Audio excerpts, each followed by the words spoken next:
Di sebuah desa kecil yang dikelilingi hutan lebat di Kalimantan Timur, tinggal seorang pemuda bernama Randi. Usianya 24 tahun, bekerja sebagai penjaga malam di sebuah pabrik pengolahan kayu. Hidupnya sederhana, ia tinggal bersama ibunya yang sudah tua. Desa itu jauh dari kota, hanya diterangi beberapa lampu jalan yang redup dan suara-suara hutan di malam hari.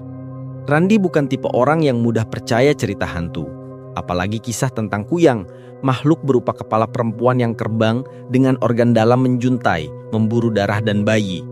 Menurutnya, itu hanya legenda untuk menakut-nakuti anak kecil. Sampai suatu malam, sesuatu terjadi dan mengubah hidupnya. Malam pertama dimulai dengan suasana yang berbeda. Udara terasa lebih lembab dari biasanya dan anjing-anjing di kampung melolong tanpa henti. Randi pulang dari pabrik sekitar pukul 1 dini hari setelah lembur menggantikan rekannya. Jalan menuju rumahnya harus melewati kebun bambu yang cukup panjang. Biasanya ia santai saja berjalan di sana. Tapi malam itu, bulu kuduknya meremang sejak awal. Setiap ia melangkah, ada suara gesekan dedaunan yang terasa terlalu pelan, terlalu dekat, seolah mengikuti ritme kakinya. Ia berhenti. Suara itu ikut berhenti. Ia berjalan lagi, suara itu kembali muncul, tepat di belakangnya. Ia sempat menoleh, namun hanya terlihat pepohonan gelap dan tanah berpasir. Mungkin tikus, gumamnya sambil mempercepat langkah. Sesampainya di depan rumah, ibunya sudah menunggu di depan pintu. Napsiah, ibunya, tampak resah. "Kamu dengar tidak, Andi? Dari tadi suara anjing menggonggong semua, kayak ada yang lewat," katanya. Randi hanya mengangkat bahu, mencoba tidak memperkeruh suasana. Ia mandi, makan seadanya, lalu masuk kamar. Tapi belum 5 menit ia berbaring, telinganya menangkap suara yang membuat jantungnya berdetak cepat. Suara itu seperti kepakan kain tipis, lambat, tapi jelas, berasal dari luar jendela kamarnya. Ia duduk perlahan, menahan napas. Suara itu terdengar lagi, kali ini lebih dekat, seolah tepat berada di balik kaca. Ia mengintip pelan. Tidak ada apa-apa, hanya halaman rumah yang remang-remang. Namun saat ia hendak balik tidur, bau amis tiba-tiba menyeruak dari arah jendela. Bau itu menusuk, seperti darah segar atau bangkai hewan yang baru terbuka. Jantung Randi makin cepat. Ia tidak berani membuka jendela. Ia hanya kembali berbaring, menarik selimut sampai menutupi kepala. Suara kepakan halus itu terdengar sepanjang malam hingga ia tertidur dalam kecemasan. Keesokan paginya, ibunya menatap wajah Randi yang pucat. "Kamu sakit?" tanya ibunya. Randi menggeleng, tapi ia tidak menceritakan apapun. Ia takut membuat ibunya cemas. Namun selama bekerja, bau amis yang semalam tercium seolah masih menempel di hidungnya. Ia masih berusaha menganggap semuanya sebagai halusinasi. Sampai tetangganya, Bu Yati, datang ke rumah dengan wajah ketakutan. Katanya semalam ada sosok aneh melayang di dekat atap rumahnya, seperti kepala perempuan dengan rambut panjang menjuntai. Ia hampir pingsan melihatnya. Anjing-anjingnya menggonggong seperti kerasukan. Randi mendengarkan dari dapur. Tubuhnya langsung merinding. Cerita itu sangat mirip dengan apa yang ia alami. Malam kedua datang lebih cepat daripada yang ia harapkan.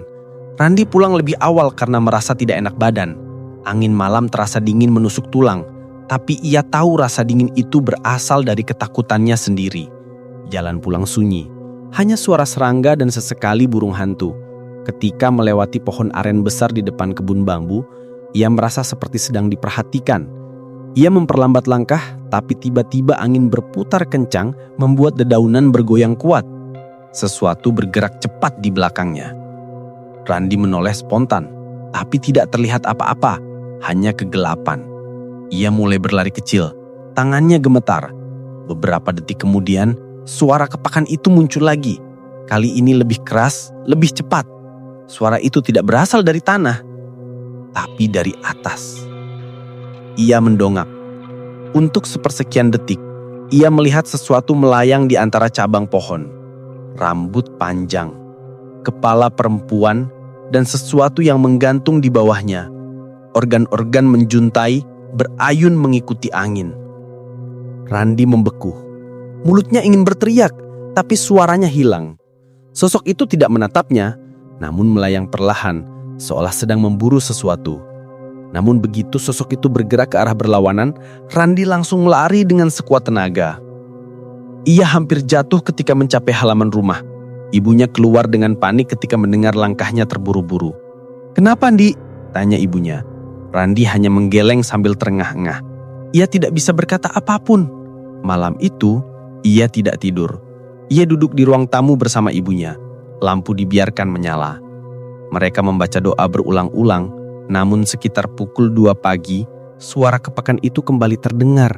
Kali ini lebih jelas dan lebih dekat daripada sebelumnya. Suaranya berasal dari atap rumah mereka.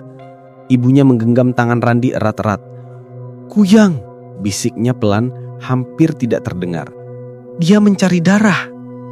Terdengar suara seperti sesuatu jatuh perlahan di tanah. Kemudian suara langkah, tapi bukan langkah manusia. Suara lembek seperti daging basah yang menyeret. Ia memeluk ibunya. Tatahan suara itu semakin jelas, semakin dekat dengan jendela ruang tamu. Kemudian terdengar suara perempuan mengerang pelan. Suara itu seperti seseorang yang menahan sakit atau lapar. Suara yang membuat merinding sampai tulang. Ibunya mulai berdoa lebih keras. Randi memejamkan mata, berharap suara itu hilang. Setelah beberapa menit yang terasa seperti sejam penuh, suara itu tiba-tiba menghilang begitu saja. Mereka berdua saling menatap dalam diam, saling memahami ketakutan satu sama lain. Malam itu, mereka tidak tidur sedikit pun. Keesokan harinya, Randi memutuskan untuk menghubungi pamannya yang tinggal di desa sebelah. Pamannya dikenal sering membantu mengusir gangguan goib. Ia datang sore itu juga membawa beberapa ramuan dan benda-benda yang Randi tidak tahu namanya. "Ini Kuyang yang kelaparan," kata pamannya. "Biasanya dia memburu ibu hamil atau rumah yang ada bayi. Tapi kalau dia tertarik pada seseorang, dia bisa mengejar 3 malam berturut-turut sampai menemukan mangsanya." Randi menelan ludah. "Apa mungkin dia mengejar saya?" Pamannya menatap Randi lama, kemudian berkata, "Kalau dia sudah melihatmu, ada kemungkinan. Kalau kamu melewati tempat dia biasa terbang, dia bisa mengikuti bau tubuhmu, terutama kalau kamu berkeringat, terluka, atau ketakutan." Ucapan itu membuat Randi semakin pucat. Ia ingat betapa ia gemetar saat melihat sosok itu di pohon aren. Ia ingat keringat dingin mengalir di punggungnya. Malam ketiga tiba dengan petaka yang lebih besar dari dugaan Randi. Pamannya meminta Randi tetap berada di dalam kamar dan jangan membuka pintu apapun yang terjadi. Ibunya diam di ruang tamu bersama sang paman.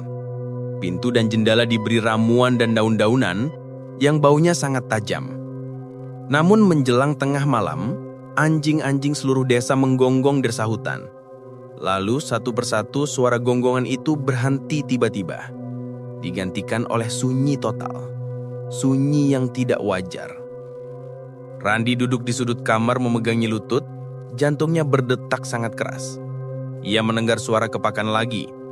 Kali ini tidak pelan, tidak samar, tapi jelas, keras, bergejolak. Seperti sayap besar yang memukul-mukul udara, membuat angin berputar. Dia datang. Aroma amis langsung memenuhi ruangan, jauh lebih kuat dari 2 malam sebelumnya. Aroma itu menusuk hingga membuat Randi hampir muntah. Suara kepakan berhenti tepat di atas kamarnya. Kemudian terdengar suara organ basah yang menetes di atas genting, seperti darah atau cairan tubuh yang jatuh. Pamannya di ruang tamu mulai membaca doa keras-keras, ibunya menangis tertahan. Randi tidak kuat lagi menahan rasa takut. Ia menutup telinganya tapi suara itu tetap terdengar. Kemudian terdengar suara perempuan tertawa pelan. Bukan tawa gembira, tapi tawa lapar. Tawa yang membuat semua rambut di tubuh Randi berdiri. Tiba-tiba jendela kamarnya bergetar keras, seperti ada yang mencakar kaca dari luar. Randi menahan nafas. Suara itu datang lagi, lebih keras. Cekeran, ketukan, teriakan kecil dari luar. "Randi, bukakan aku." Suara perempuan berbisik. Randi gemetaran. Ia tahu itu bukan suara manusia. Ibunya menjerit di ruang tamu ketika mendengar suara itu. Pamannya semakin keras membaca doa sambil membakar beberapa daun di mangkuk tanah liat. Makhluk itu berputar mengelilingi rumah. Jendela ruang tamu ikut bergetar, seperti ada sesuatu yang menabrak-nabrak dinding dari luar. Randi mendengar organ basah itu menjerit di tanah, suara yang membuat perutnya mual. Tiba-tiba, suara itu berhenti. Sunyi. Namun beberapa detik kemudian, terdengar suara dari atap dapur. Suara keras, seperti genteng pecah. Pamannya berteriak, "Dia masuk dari dapur! Tutup pintunya!" Ibunya menutup pintu ruang tamu dengan segala tenaga. Randi berlari ke ambang pintu kamarnya melihat ibunya mendorong pintu dapur sekuat tenaga. Tapi dari sela-sela pintu terlihat sesuatu bergerak. Rambut panjang, kulit pucat, mata merah membara. Kepala itu mencoba menerobos masuk dengan organ-organ menjuntai menyeret lantai. Ibunya menjerit histeris. Pamannya berusaha menekan pintu dari sisi lain sambil membaca doa dengan suara bergetar. Kuyang itu tertawa melengking. Suaranya menggema di seluruh rumah. Randi ingin membantu tapi kakinya membeku. Makhluk itu semakin kuat menekan pintu. Papan kayu mulai retak. Rambutnya melambai ke segala arah seperti hidup. Cairan merah menetes ke lantai. Berbau sangat busuk.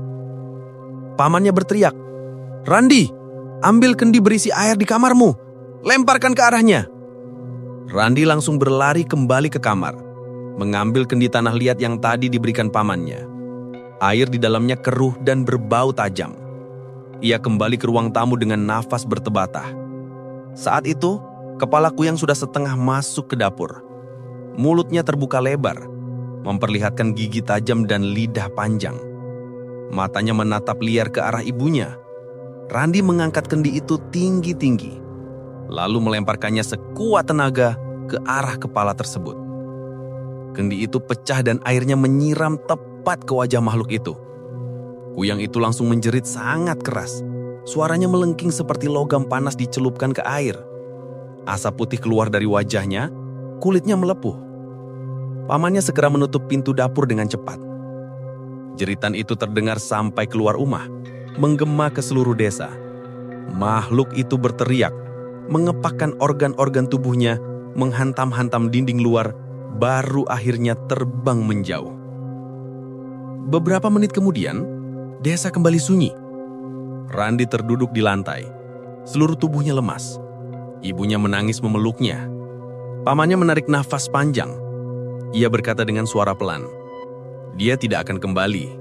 Air itu sudah membuatnya kehilangan kekuatan. Dia lemah. Dia akan bersembunyi dan tidak akan mengincar rumah ini lagi." Randi masih gemetar. Ia tidak percaya apa yang baru saja terjadi. 3 malam penuh ia dikejar oleh makhluk paling menakutkan dalam legenda Kalimantan. 3 malam tanpa tidur. 3 malam dibayangi kematian. Beberapa hari kemudian, desa mulai membicarakan tentang suara jeritan malam itu. Beberapa warga mengaku melihat cahaya merah melesat ke arah timur, jatuh di hutan lalu hilang. Mereka percaya itu adalah Kuyang yang terluka parah. Randi memilih tidak ikut membahasnya. Ia hanya bersyukur keluarganya selamat. Tapi setiap malam, ketika ia memandang jendela kamarnya, ia masih bisa merasakan bau amis itu. Samar, namun cukup untuk membuatnya sadar bahwa di luar sana, di antara gelapnya hutan, ada makhluk yang tidak akan pernah benar-benar hilang. Dan mungkin, suatu saat, ketika ia lapar lagi, ia akan kembali mencari mangsa baru.